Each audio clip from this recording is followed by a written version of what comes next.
Welcome to First Issues.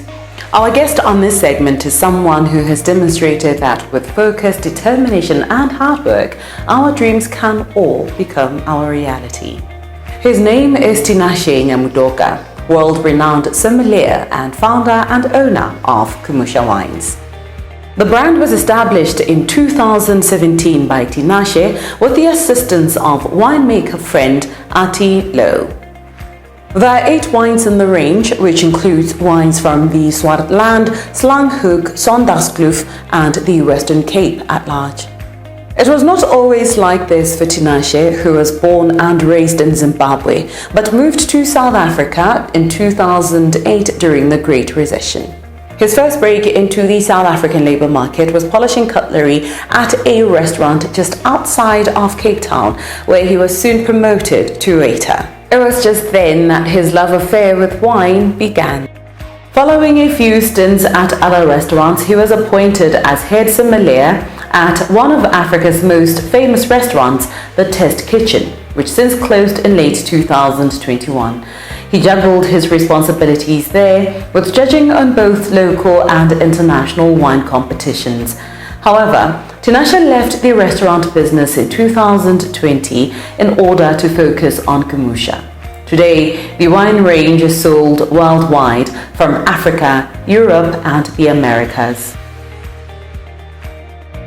Tinashe joins First Issues now via Zoom meetings where he talks about his journey as a winemaker and ultimately his vision for his future as an entrepreneur. Tinashe, thank you so much for coming on First Issues and affording us your time. We're here today to talk about your journey to becoming a winemaker. You moved away from home, went to South Africa, and then became a winemaker after, some things that you did along the way. So please share that journey with our viewers.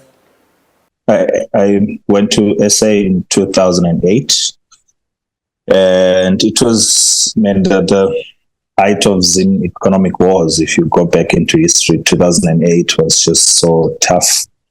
And I was working in a supermarket, so they were empty. There was literally nothing on the shelf. And everyone was just leaving the country at that time, either Botswana, UK, US, and I just so happened to choose SA because I had a friend who was in Cape Town.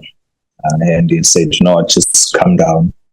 We'll figure it out. And I left by bus from Harare, Joburg, ended up in Cape Town, and soon realized, the grass is not as green as they say it is.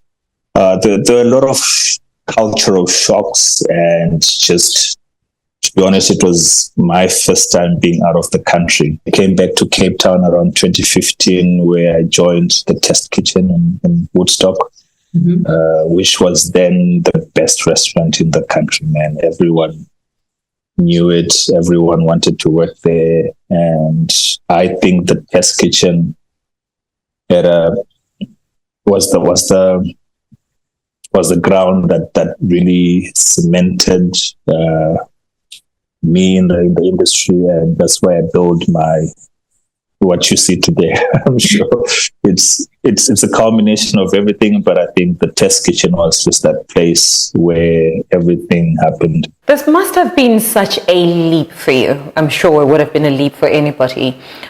Maybe at this point you could share with us what some of the challenges that you've had to contend with along the way were. Getting the wine in the bottle is just probably not even half of the job done yet.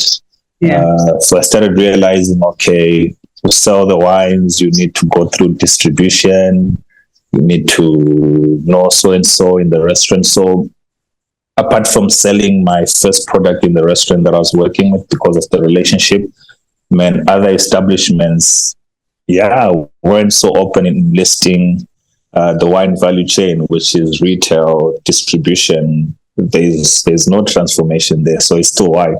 It's quite a touchy way because you can't really, it's not tangible. It's not something that I can say, okay, this is happening.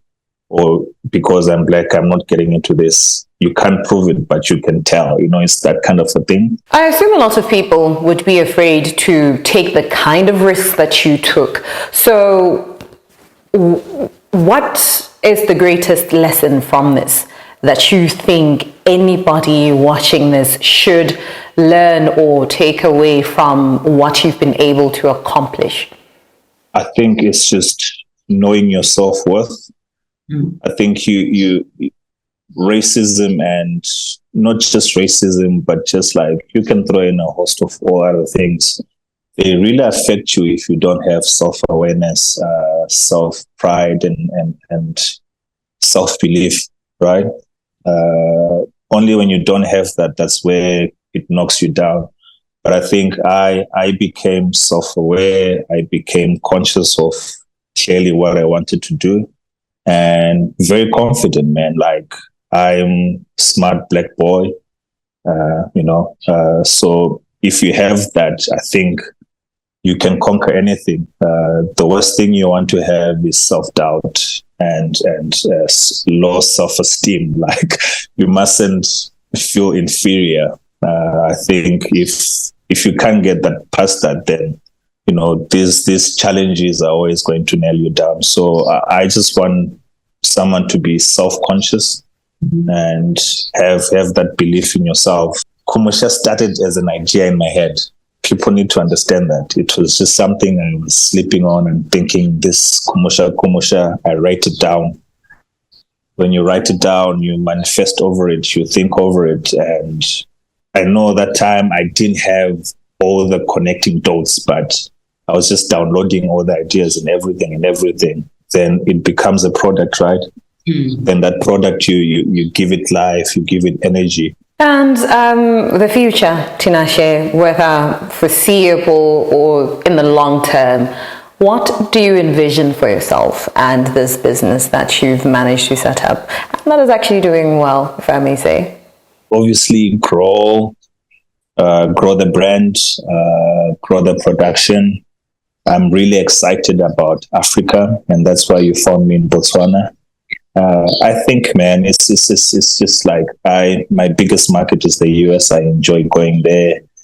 Still a lot to explore, but I'm at home in Africa, and so Kumusha means your home, your roots, your origin, where you come from. I'm for Africans to be proud in themselves, in their heritage, in culture, and I just want to see Africa prosper, so for me, growing Kumusha in Africa is probably top of my priority.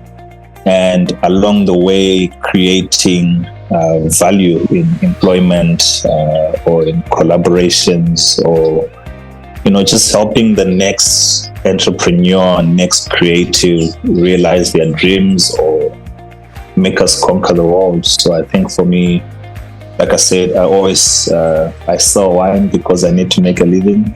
But for me, Kumusha is bigger. It's an identity. It's a movement, and I just want it to spread across the entire continent.